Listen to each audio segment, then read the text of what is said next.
Hello बच्चों, कैसे हो आप सभी लोग। आज हम हमारा ईवीएस 1 का चैप्टर 11 करेंगे जिसका नाम है और होम एंड इन्वायरमेंट। ये मैं आपको एक्सप्लेन करूंगा हिंदी में, ठीक है। इसके लिए आप वीडियो आखिरी तक जरूर देखना। लेकिन इससे पहले अगर आप हमारे चैनल पर नए हो तो चैनल को सब्सक्राइब करो और बेल आइकन को प्रेस करो ताकि आपको हमारे नए नए वीडियोस मिलते रहे। और इस वीडियो से पहले मैंने बाकी चैप्टर्स आपको दे दिए, अगर आपने नहीं देखा तो देख लो। और इसी वीडियो के कमेंट सेक्शन और डिस्क्रिप्शन बॉक्स में मैंने एक और प्लेलिस्ट का लिंक दिया है जिस पर आप क्लिक करोगे तो आपको हमारे सारे वीडियोज मिल जाएंगे, ओके। और इस वीडियो को हम दो पार्ट में करने वाले हैं। पहला पार्ट ये जो मैं आपको करा रहा हूं, और जो दूसरा पार्ट रहेगा उसका लिंक आपको कमेंट सेक्शन, अगर वहां नहीं रहा, कभी कभी के कमेंट सेक्शन बंद हो जाते हैं तो वहां से नहीं रहा तो आपको डिस्क्रिप्शन बॉक्स में आपको मिल जाएगा, वहां से आप पार्ट 2 इसका देख सकते हो, ओके। तो चलो स्टार्ट करते हैं। देखो क्या है यहाँ पे, पहले दिया आपको और होम एंड इन्वायरमेंट। देखो होम क्या है आपको मालूम, मतलब घर, मतलब कि हमारा घर, और इन्वायरमेंट मतलब कि हमारा आजू बाजू का जो माहौल है वो, उसके बारे में हम पढ़ने वाले हैं, ओके। यहाँ पे देखो क्या ट्राई दिस, आपको ट्राई करने बोला गया है। यहाँ पे देखो आपको 1 2 3 4 5 6 घर दिए गए हैं टोटल। देखो ये घर घास फूस इस सब के बना है, ये पत्तियों का बना है। ये देखो ये घर थोड़ा पक्का टाइप घर है, और ऊपर देखो टाइल्स से सब लगी हुई है। यहाँ पे देखो एक बिल्डिंग जैसा है, ये देखो 2 फ्लोर वाला घर है, ये बंगलो जैसा घर है। तो अलग अलग घर आपको दिए हैं। देखो क्वेश्चन क्या पूछ रहे हैं घर देकर आपको क्या बोला, on the way to your school और मार्केट और when you travel to another town you see many things. देखो यहाँ पे आपको क्या बोल रहे हैं कि जब भी आप अपने स्कूल के लिए निकलते हो, या जब भी आप बाजार जाते हो, या आप कहीं भी यात्रा करने जाते हो, कोई समझ लो कोई दूसरे शहर में यात्रा करके जाते हो, तो आप बहुत सारी चीजें देखते हो। Observe carefully the houses that you सी।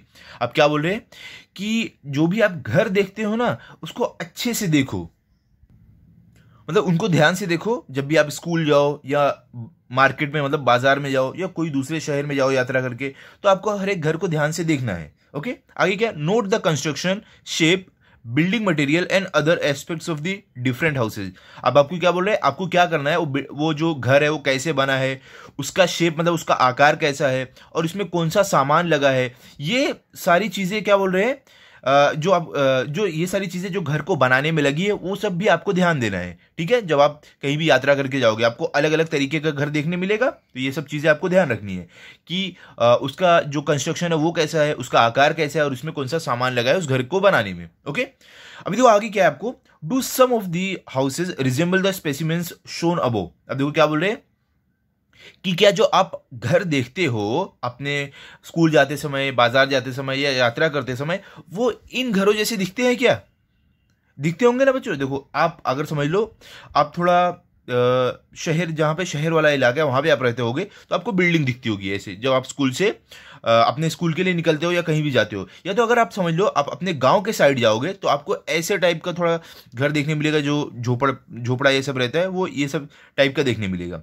और थोड़ा गांव जहाँ पे अच्छा गांव रहेगा वहां पे देखो ऐसे घर देखने मिलेंगे। या तो इस तरीके, आप समझ लो कोई अच्छी जगह आप गए हो, कोई पैसे वाला है, तो आपको ऐसा बंगलो देखने मिलेगा, ओके। तो ये अलग अलग घर हमें यात्रा करते समय दिखते हैं। तो आप देखो आगे क्या बोल रहे हैं आपको यहाँ पे, what materials are used for building houses. अभी देखो आपको यहाँ पे क्या बोल रहे हैं कि ये जो घर बनाया जाता है इसमें कौन कौन सा सामान यूज होता है घर बनाने के लिए। तो देखो आपको पता है घर बनाने के लिए क्या क्या सामान यूज होता है। ब्रिक मतलब कि क्या, ईंट का, सीमेंट का, आयरन मतलब लोहा, जो लोहे का सलिया ये सब रहता है वो, वुड मतलब लकड़ी का, पानी मतलब वाटर का भी इस्तेमाल होता है, और जो रेत रहती है सैंड मतलब वो, और जो ज़मीन पर टाइल्स लगती है वो, और घर के ऊपर भी टाइल्स लगती है, या तो जो टीन हो गया, कोई कोई घरों में टीन भी लगाया जाता है, ये सारी चीज़ें। तो आप आंसर कैसे लिख दोगे पहले क्वेश्चन का आंसर, ये पहले क्वेश्चन का जो आंसर रहेगा कैसे आप लिखोगे, आप लिखोगे materials such as bricks, cement, iron, wood, water, rubble, glass, sand, floor tiles, roof tiles, tin sheets etcetera are used for building houses, okay. अब देखो सेकंड क्वेश्चन क्या है आपको यहाँ पे, सेकंड में आपको बोले compare any 2 types of houses that you saw and note down the differences. अब क्या बोल रहे हैं कि आपने जैसे घर देखे हैं ना, कोई 2 घर को आप कंपेयर करो और उनमें क्या अंतर है वो आपको बताना है, ठीक है, वो आपको लिखना है। तो आप इसमें कैसे लिख सकते हो, आप क्या करोगे, जो एक गांव में जो घर रहता है और एक शहर में जो घर रहता है वो दोनों को कंपेयर कर सकते हो। गांव का जो घर रहता है कैसा रहता है, देखो कुछ इस टाइप का रहता है, ठीक है, या तो झोपड़ी ओपड़ी भी रहती है, और शहर का जो घर रहता है बिल्डिंग रहता है या तो बंगलो टाइप रहता है, ओके। तो आप आंसर कैसे लिखोगे, generally houses in villages are build by using materials like brick, roof tiles, tin sheets etcetera. मतलब क्या बोल रहे हैं कि क्या होता है, जो घर गांव में बनते हैं ना, वो घर में ईंट का और जो रूफ टाइल्स होती है, मतलब ये जो रूफ टाइल्स है इसका, और टिन का, मतलब जो पतरा रहता है उसका इस्तेमाल होता है वो घर बनाने में। और आगे क्या है, houses in cities are build by using materials like bricks, cement, iron, floor tiles, rubber, glass, sand, roof tiles etcetera. अभी देखो क्या बोल रहे हैं, जो शहर के घर रहते हैं वो कैसे बनाए जाते हैं, उनमें ईंट का इस्तेमाल होता है, और क्या, और किस चीज का इस्तेमाल होता है, उसमें सीमेंट का होता है, जो सलिया ये सब रहता है लोखंड उसका होता है, और फ्लोर टाइल्स आपने देखा होगा ना शहर में जमीन में टाइल्स लगी रहती है वो, और रूफ टाइल्स और ग्लास, देखो आप देख सकते हो यहाँ पे ग्लास लगा हुआ है, ग्लास का इस्तेमाल होता है।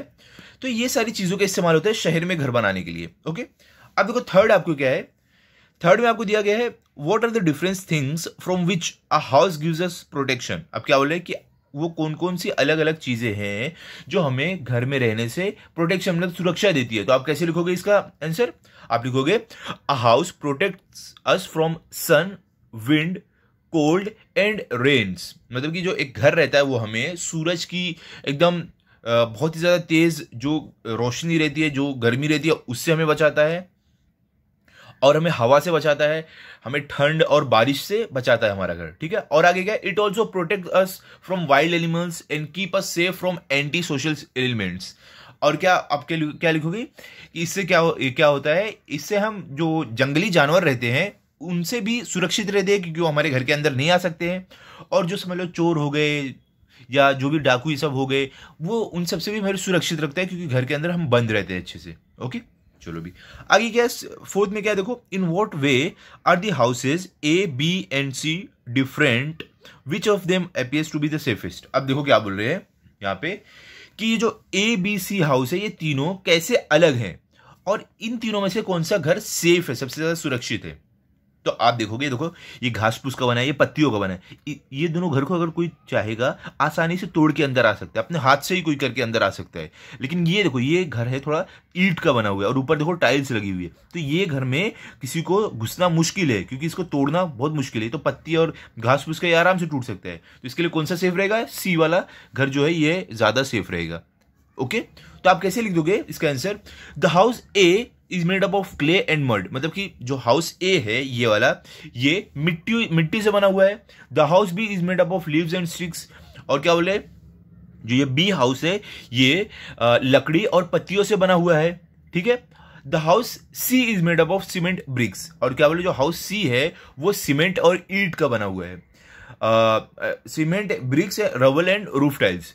The house C appears to be the safest. और क्या बोले, हाउस सी जो है वो सबसे ज्यादा सुरक्षित है, जैसे मैंने आपको बताया है। ओके, अभी चलो क्वेश्चन नंबर 5 पे चलते हैं। देखो क्वेश्चन नंबर 5 में क्या है, which of the above houses are mainly seen in cities which are seen mainly in the rural areas. अब क्या बोल रहे हैं कि ये जो ऊपर घर दिया गया है इसमें से कौन से घर शहर में देखे जाते हैं उनको, और कौन से घर गांव में देखे जाते हैं। तो आप क्या लिखोगे, आप अच्छा आप पहले बताओ कौन कौन से घर शहर में देखे जाते हैं।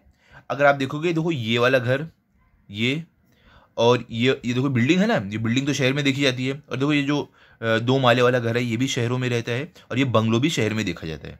और गांव में कौन सा घर देखा जाता है, अगर देखोगे आप ये वाला ए, बी और सी, ये 3 घर गांव में देखा जाता है, और डी, ई, एफ ये शहरों में देखा जाता है। तो आप कैसे लिखोगे, the houses D, E and F are mainly seen in cities. उसके आगे क्या लिखोगे, the houses A, B and C are mainly seen in the rural areas. ठीक है, चलो भी आगे बढ़ते हैं।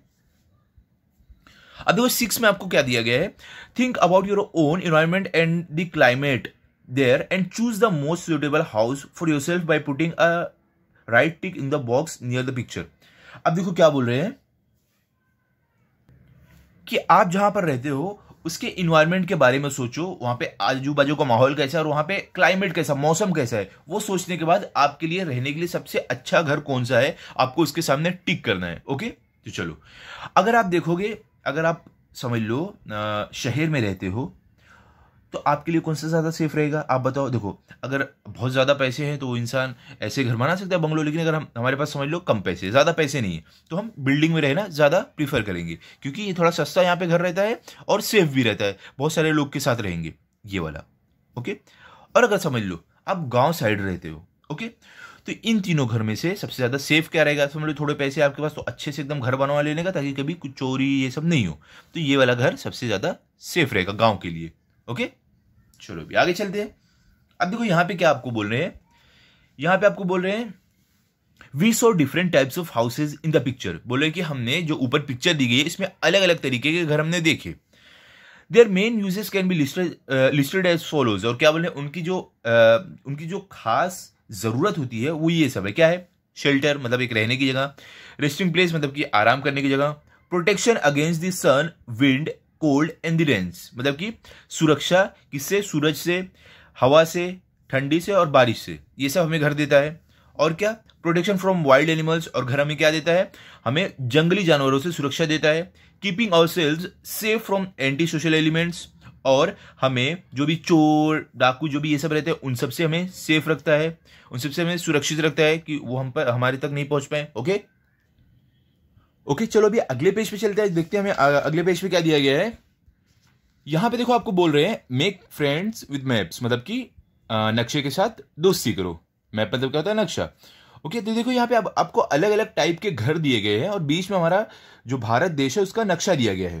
तो देखो यहाँ पे आपको बताया है कि देखो कौन सा रीजन है, माउंटेनस रीजन है, मतलब ये पहाड़ी इलाका है। वहां पे कैसे घर रहते हैं, देखो ये इस टाइप के घर रहते हैं, और देखो ऐसे घर रहते हैं, मतलब जो थोड़ा ऐसे स्लांटेड टाइप जो घर रहता है वैसा। ओके, उसके बाद देखो आपको है यहाँ पे भी माउंटेनस रीजन एक और है। ये वाली जगह पे कैसे घर रहते हैं, देखो इस टाइप के रहते हैं। और यहाँ पे प्लेन्स है, मतलब कि जो मैदान जैसा इलाका रहता है वहाँ पे ऐसे घर रहते हैं, घास फूस वाले और मिट्टी के बने हुए ऐसे रहते हैं। तो देखो अलग अलग। अब देखो, और देखो यहाँ पे देखो आपको डेजर्ट रीजन मतलब जो कि रेगिस्तान का इलाका है, तो वहाँ पे देखो इस तरीके के घर रहते हैं। और इसके बाद देखो यहाँ पे अब देखो बारिश का, जहाँ पे कम बारिश होती है वहाँ पे कैसे घर रहते हैं देखो। तो देखो जहाँ पे कम बारिश होती है वहाँ पे इस टाइप के घर रहते हैं। और देखो जहाँ पे ज्यादा बारिश, ये इलाके में ज्यादा बारिश होती है, वहाँ पे कैसे घर रहते हैं देखो इस तरीके के और इस तरीके के घर रहते हैं। और देखो जहाँ पे मीडियम मतलब कि ना कम ना ज्यादा बारिश होती है वहाँ पे इस टाइप के और इस टाइप के घर रहते हैं। ओके, तो देखो ये अलग अलग टाइप के घर हमें बताए गए हैं। तो देखो पढ़ते हैं, हमें और भी अच्छे से मालूम पड़ेगा। देखो यहाँ पे क्या बोल रहे हैं, the above figure shows a map of India and the types of houses that are common in the irrespective region since ancient times। क्या बोल रहे हैं कि ऊपर हमें कुछ जो मैप में हमें कुछ घर दिखाए गए हैं जो हमेशा से मतलब पुराने समय से एक कॉमन घर है वहां पे, मतलब कि वो चेंज नहीं हुए, पुराने समय से लेके वो घर अभी तक वैसे वैसे ही है। और क्या बोल रहे हैं आगे, नोट हाउ द कंस्ट्रक्शन और structure of the houses changes from region to region. अब क्या बोल रहे हैं आपको कि अभी देखो एक इलाके से जब हम दूसरे इलाके में जाते हैं, समझ लो जहां पे कम बारिश होती है उस इलाके से हम जहां ज्यादा बारिश होती है उस इलाके में जाते हैं, तो घर में कैसे बदलाव आते हैं। तो घर में क्या क्या चीजों का इस्तेमाल, जैसे कम जहां पे बारिश होती है वहां पे घर बनाने के लिए किन सामान का इस्तेमाल होता है, और जहां पे ज्यादा बारिश होती है वहां पे घर बनाने के लिए किन सामान का इस्तेमाल होता है, और कैसे टाइप के घर रहते हैं, वो सब हमें देखना है। जैसे कि रीजन्स ऑफ हैवी रेनफॉल, जहां पे बहुत ज्यादा बारिश होती है वहां पे कैसे घर रहते हैं। देखो ये देखो आप देखोगे यहां पे ज्यादा बारिश होती है, तो यहां के आप घर अगर देखोगे, देखो ये घर के जो यहां पे तो सीमेंट ईंट ये सब का इस्तेमाल होता है। जो इनकी छत रहती है देखो इस ढलान जैसी छत रहती है, ताकि पानी इनकी छत पे जब गिरे तो यहां से होते हुए नीचे चला जाए, ना कि ऊपर जमा हो। ठीक है, देख सकते हो आप जहां पे ज्यादा बारिश होती है वहां पे कैसे घर रहते हैं। ओके, सेकंड क्या, रीजन्स ऑफ मीडियम रेनफॉल, मतलब कि जहां पे कम बारिश होती है वहां पे कैसे घर होते हैं। तो देखो यहां पे देखो कम बारिश होती है, मतलब एकदम कम नहीं होती है। देखो वहां पे क्या होता है, न कम न ज्यादा, बीच की बारिश होती है। ठीक है, तो वहां पे देखो इस तरीके के घर रहते हैं। देखो आप देख सकते हो 2 माले वाले घर, और थोड़ा वहां पे घास फूस ये सब का इस्तेमाल होता है, और मिट्टी ईंट का इस्तेमाल होता है, लेकिन उनकी भी छत कैसे रहती है देखो ढलान जैसी, ताकि पानी ऊपर से गिर जाए। ओके, अब क्या है, रीजन्स ऑफ लो रेनफॉल। देखो यहाँ पे थर्ड वाला रीजन्स ऑफ लो रेनफॉल, मतलब जहां पे कम बारिश होती है वहां के घर कैसे रहते हैं। तो देखो कम बारिश कहां पे होती है, आप देखोगे तो देखो जहां पे कम बारिश होती है वहां पे इस तरीके के घर होते हैं। ओके, अब देखो आगे अभी आपको क्या है, यहां पे अभी हमने थर्ड तक देख लिया। अब देखो फोर्थ में आपको क्या दिया गया है, यहां पे है डेजर्ट रीजन, मतलब कि जहां पे रेगिस्तान रहता है वहां पे कैसे घर रहते हैं। यहां पे देखो यहां पे डेजर्ट है, तो इस इलाके में देखो ये जो हमारा देश का ये इलाका है, यहां पे देखो इस तरीके के घर रहते हैं। ओके, मिट्टी ये सब के बने हुए रहते हैं, ताकि वहां पे कैसे गर्मी ये सब ज्यादा नहीं हो। ओके, उसके बाद देखो क्या आपको मार्शी रीजन्स, मतलब कि जहां पे दलदला टाइप दलदला बोलो, जहां पे दलदल टाइप का जो एरिया रहता है, मिट्टी नमी जैसी मिट्टी रहती है, मिट्टी में बहुत ज्यादा नमी रहती है, तो वहां पे देखो कैसा घर रहता है। देखो यहां पे है मार्शी रीजन, इस टाइप के घर रहते हैं। ओके, उसके बाद देखो क्या है माउंटेनस रीजन, मतलब कि पहाड़ी इलाके में कैसे घर रहते हैं, तो देखो हमने ऊपर देखा था, ये जो माउंटेनस रीजन है पहाड़ी इलाके में इस टाइप के घर रहते हैं, ऐसे घर रहते हैं, ठीक है, ये सब टाइप के घर माउंटेनस रीजन में रहते हैं। ओके, अब देखो उसके बाद लास्ट में क्या आपको प्लेन्स, मतलब जहां पे मैदानी इलाका रहता है वहां पे कैसे घर रहते हैं, तो आप देखोगे तो जहां पे प्लेन मतलब मैदानी इलाका रहता है वहां पे इस टाइप के घर रहते हैं। ओके, ये सब अलग अलग टाइप के घर हैं। अब देखो यहाँ पे आपको क्या बता रहे हैं, observe the map and picture of houses and complete the following chart. अब क्या बोल रहे हैं आपको कि जो मैप है ये आप ध्यान से देखो और उसमें जो पिक्चर दी गई है उसको देखते हुए ये आप चार्ट को कंप्लीट करो। तो कैसे आप करोगे, देखो ये चार्ट को हम इस तरीके से लिख सकते हैं। ओके, तो पहला देखो इसमें क्या, पहले आपको दिया हुआ है सीरियल नंबर है, उसके बाद रीजन है मतलब कौन सा इलाका है, उसके बाद टाइप मतलब कि उसमें अलग अलग जो टाइप के घर है, तो शेप ऑफ कंस्ट्रक्शन मतलब कि कैसे घर का आकार है, और बिल्डिंग मटेरियल मतलब किस चीज से बना है, जो रूफ है जो मतलब छत किस चीज की बनी है, और वॉल मतलब उसकी दीवार किस चीज की बनी हुई है। ओके, तो देखो पहला आपको है प्लेन्स, उसमें क्या रहेगा, फ्लैट रूफ्ड हाउसेस, मतलब कि जो प्लेन मतलब जो जहां पे मैदानी इलाका रहता है वहां पे कैसे एकदम जो फ्लैट छत रहती है, ठीक है, और उसका घर का शेप कैसा रहता है, आकार कैसा रहता है, रेक्टेंगुलर रहता है, ठीक है, और जो उसकी छत रहती है वो किसकी बनी रहती है, वुड और अर्थ मतलब कि लकड़ी और मिट्टी ये सब की, और जो उसकी दीवार है वो किसकी रहती है, स्टोन और अर्थ मतलब कि पत्थर और मिट्टी ये सब की बनी रहती है। तो उसी तरीके से देखो आपको सेकेंड, थर्ड, फोर्थ और फिफ्थ में लिखना है। देखो रीजन ऑफ तो सेकंड क्या है, रीजन ऑफ हैवी रेनफॉल, मतलब जहां पे बारिश ज्यादा होती है वहां पे क्या रहता है, स्लैंटेड रूफ हाउसेज रहते हैं, मतलब कि ढलान वाली छत रहती है, वहां पे घर का आकार क्या है, रेक्टेंगुलर है, उसका छत कैसे बनी रहती है, टाइल्स की, आयरन शीट्स की, मतलब तो या तो टाइल्स की रहेगी या तो जो लोखंड की शीट्स रहती है उसकी रहेगी, और उसकी दीवार कैसी रहती है, स्टोन और ब्रिक मतलब कि पत्थर और ईंट की रहती है। थर्ड में क्या है, देखो रीजन ऑफ मीडियम रेनफॉल, मतलब जहां पे ना ज्यादा ना कम बारिश होती है, ठीक है, वहां पे छत कैसे रहती है, स्लैंटेड रूफ्ड हाउसेस, मतलब उसकी भी छत जो रहती है वो ढलान वाली रहती है ताकि उसमें बारिश गिरे तो पानी नीचे गिर जाए, ठीक है, जमा नहीं हो। उसके घर का आकार कैसा रहता है, रेक्टेंगुलर रहता है। छत किसकी बनी रहती है, टाइल्स स्टिक्स मतलब कि टाइल्स या तो स्टिक लकड़ी ये सब रहती है, और उसकी दीवार किसकी बनी रहती है, स्टोन, ब्रिक, क्ले मतलब कि पत्थर, ईंट और क्ले मतलब एक तरीके की मिट्टी उससे बनी रहती है।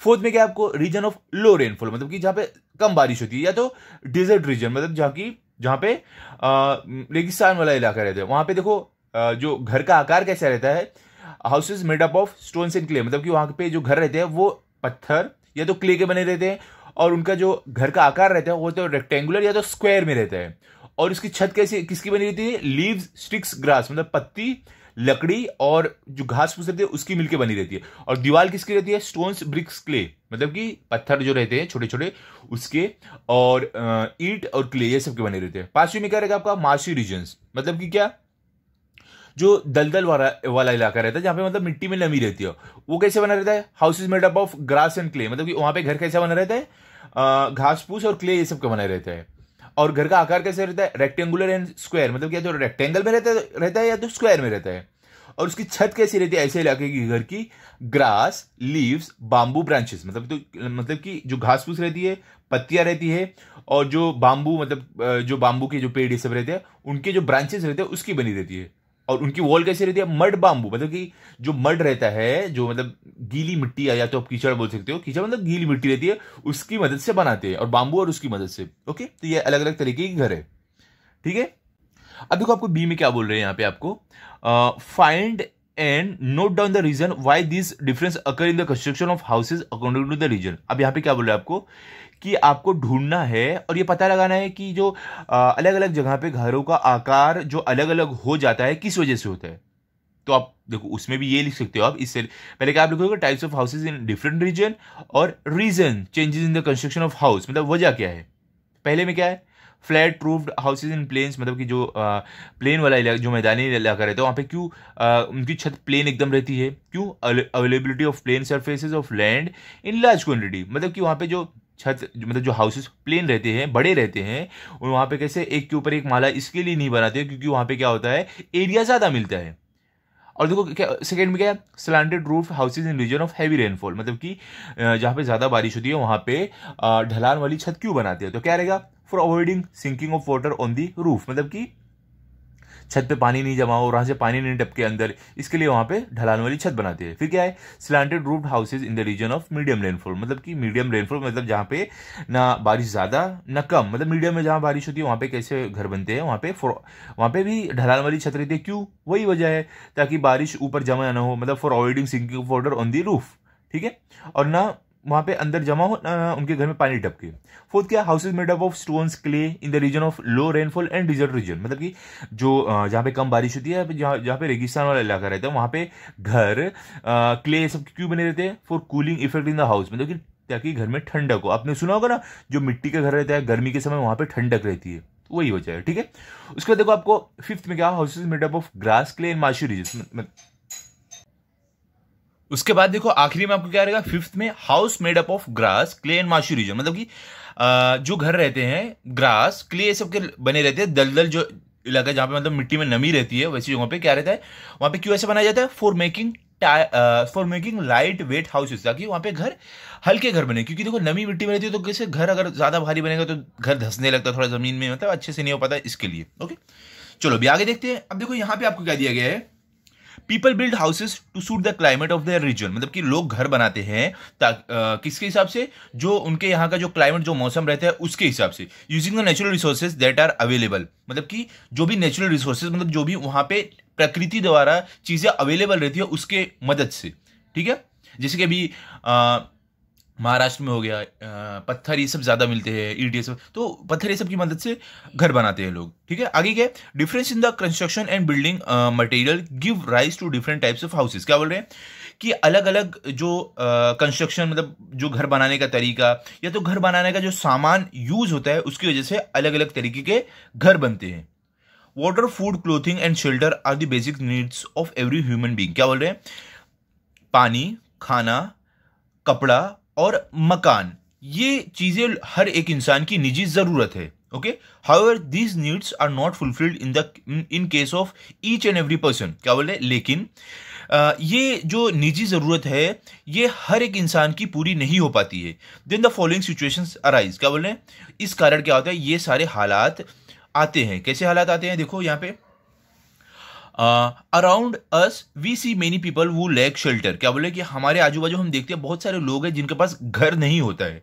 They seek shelter at the road side, on footpaths, under bridges, in the tumble down buildings, in railway और bus station and even on open grounds, क्या बोल रहे हैं कि जो लोग के पास घर नहीं रहता हम देखते हैं कि वो लोग रोड के साइड में बैठते हैं, सोते हैं, वहीं रहते हैं, या तो जो फुटपाथ रहता है जो रोड के साइड जो जहाँ से चलते हैं लोग वहाँ पे वो लोग सोते होते हैं, या तो जो ब्रिज मतलब जो पुल रहता है उसके नीचे रहते हैं, या तो जो खंडर जैसी बिल्डिंग है सब रहती है उसमें रहते हैं, या तो और वो कहाँ पे रहते हैं, जो रेलवे या बस स्टेशन रहता है वहां पे जाके रहते हैं, या तो खुले मैदान में भी वो रहते हैं।